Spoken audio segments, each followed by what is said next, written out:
Hello guys, welcome back to my YouTube channel. Today we are going to unreveal the 9 principle of success, personal initiative.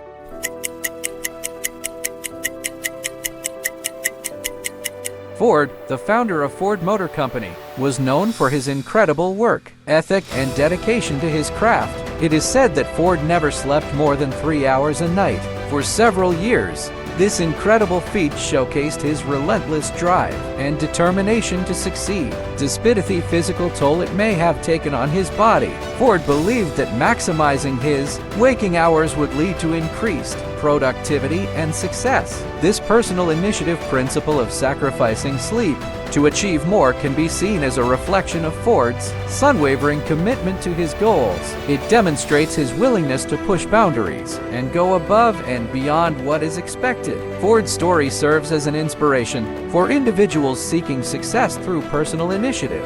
It highlights the importance of hard work, perseverance, and the willingness to make sacrifices to achieve greatness. By understanding and implementing these principles in our own lives, we can strive to reach our full potential and accomplish our goals. Just like Ford, we must be willing to put in the extra effort and go the extra mile to achieve success. That's for today. Thanks.